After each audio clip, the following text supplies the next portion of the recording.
Please face them. Please face them, my brother. I want them to see you. Huyu ndio yeye mwenyewe.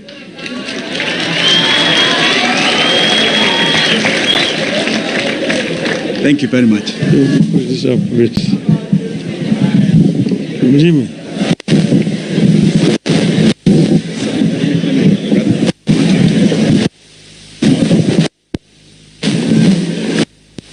Yeah.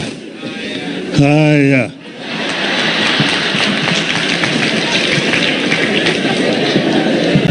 Bishop Muturi,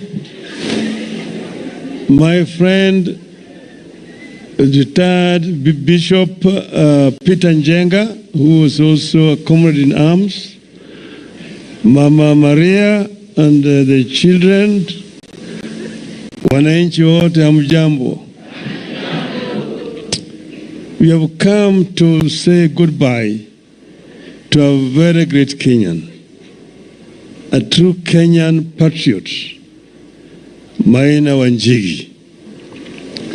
If you read the life of Maina Wanjigi, the life of dedication, life of struggle, and life of exemplary service to the people of this country. There's a number of things that I actually discovered and share in common with Maina Wanjigi. One is that he had wanted to become a doctor. But when he went there and then he saw the cadavers, the dead bodies, he gave up.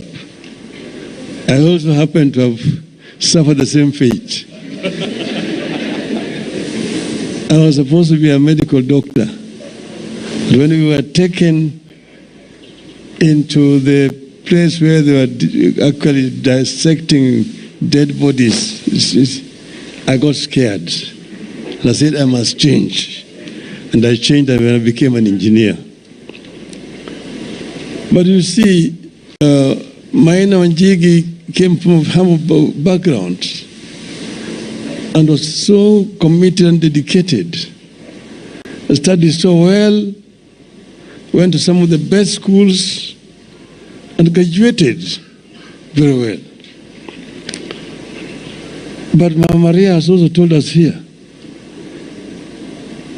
after they got married, he became a very faithful servant and never slapped him even once. I'm sure you can also ask Mama Aida. She will tell you that I've never slapped her. And they came here at the dawn of independence.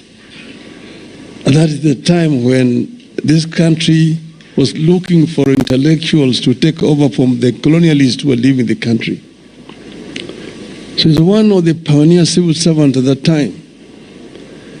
And that was the time when, as you know, the colonial system had actually discriminated against the people of our country. So Africans were on the periphery of the economy of this country. Then they came up with this paper, session of paper number 10. And it was actually meant at bringing Africans from the periphery to the center of the economy. That's how ICDC was formed. And it became the first CEO of ICDC, Industrial and Commercial Development Corporation, to give loans to Africans so that Africans could be involved in the economy of this country. Then they formed the KNTC as well. He established ICDC in a very strong footing. Later on, Matu Amai took over from him when they moved on. But then he went on to serve in other capacities and then became a member of parliament for Kamkunji, with the death of Tom Mboya. I came to know him in the early 70s at that time, when he was now a member of parliament and I was myself working in town. I remember at the time of the death of J.M. Kariuki, when Wanjigi was one of the people who stood very, very firm that the truth of the death of Kariuki need to be told and be known.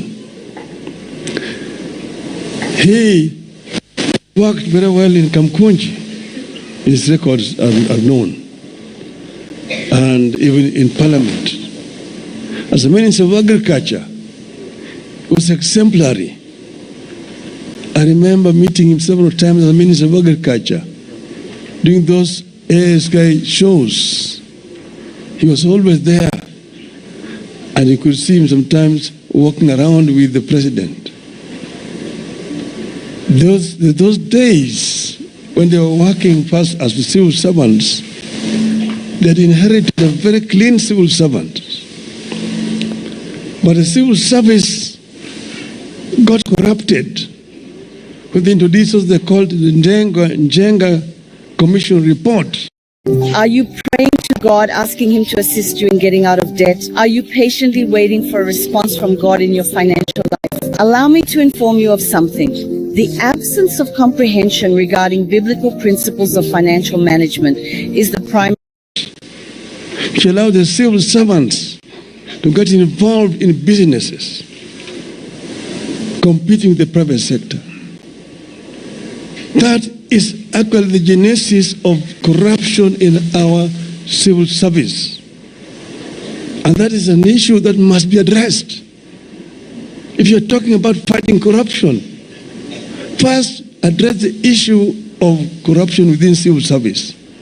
Civil servants should not become businessmen. They should either choose to be businessmen or become civil servants.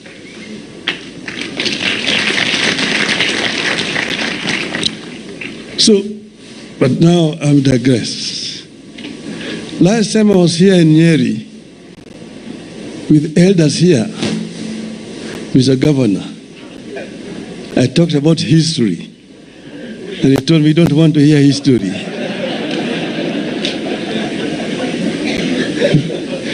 No country can develop without history. Yes. So when I stand here, I can talk about how the people from this region have fought and helped to liberate this country. Yes. I talked another time about Didan Kumar. I was telling you how independent and how, in the end, the people of Kenya united together, the rest of our country. And I actually would want to tell you that if you don't know history, you cannot know the future. This country has come from very far, and we are here where we are today. In the midst of a crisis, I want to join those who have spoken before me. We used to be in the trenches. Reverend Peter Njenga here called him a comrade in arms. We used to go to him at the All Saints Cathedral. But one time, his leg was swollen. And we got him from the All Saints Cathedral, walking with him all the way to Kamkunji. And they were throwing tear gas at us.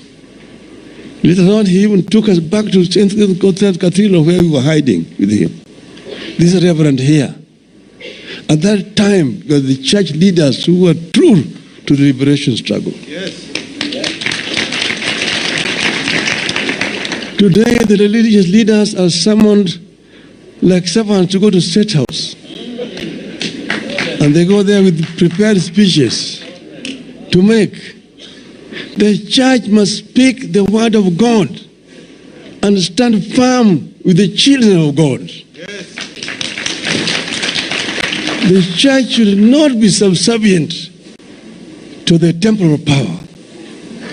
The church should sympathize and stand on the side of the people of this country and to speak truth to power. If things go wrong, take truth to power.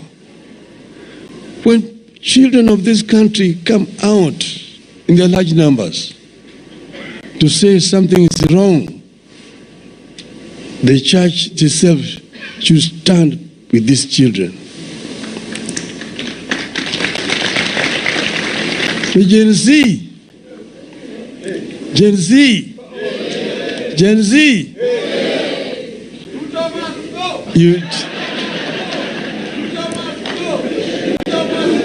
They told me that Baba, kaa nyumbani, umefanya ya kutosha, tutaendelea. Niko nyumbani lakini niko behind you.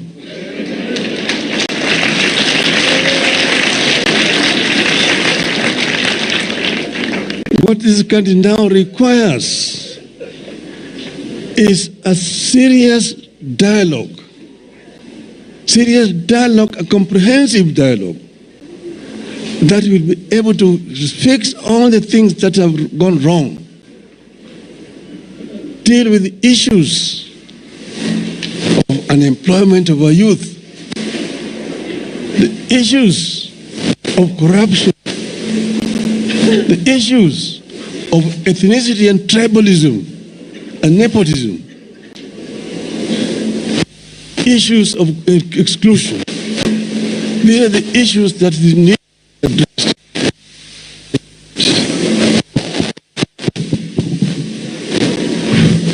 Hello.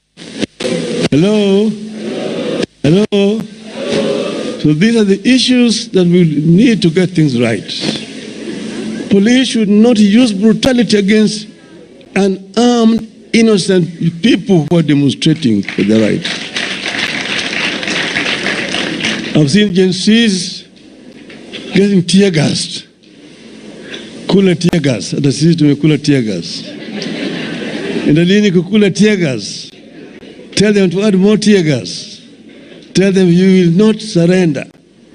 Hata wakileta nini, nyinyi mtasimama. Hata wakifanya nini, tutafanya imara. Sawa sawa. Tumeelewana. Maina higi fanya yake. Ametembea kama shujaa. We are happy that the young shujaas are coming up to liberate this country. May the Lord rest his soul in eternal peace.